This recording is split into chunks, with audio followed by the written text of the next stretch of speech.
message में hi hello कहले बड़ा का हेलो वाला बटन दबैले बड़ा का बोलो कहाँ जाने मैसेज में हाय हेलो कहले बड़ा का हेलो वाला बटन दबैले बड़ा का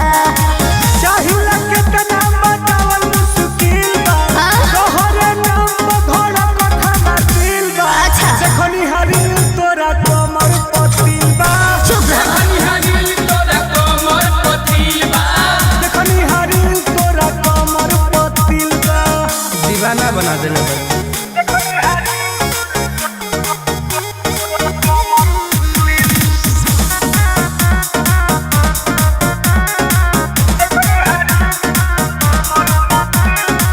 रोजे देखिले खोली खोली प्रोफाइल का नया तोहार पवन दिल बटे आई अरे जना तारा के ना दिखम तो हमर मिले ना सुनो कम बोलला पे बाबू फायदा होला तारा लेखा भर रोज फायदा होला बुझल आटा के सवाल नहीं हो घरे हमरा मिल बा का ओही दिन बताई के तोरा खातिर फील बा जे देखनी हरी तोरा कमर पतिल बा देखनी हरी तोरा कमर पतिल बा तोर दीवाना हो गइल बानी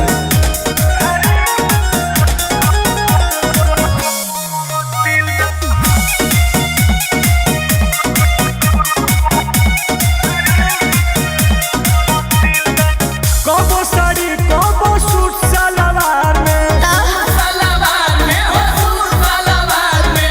किसिम किसिम के दिल बनावे लुकुआर में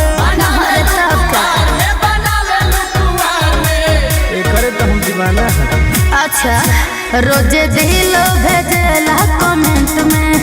रिप्लाई चाहेला अर्जेंट में बोलो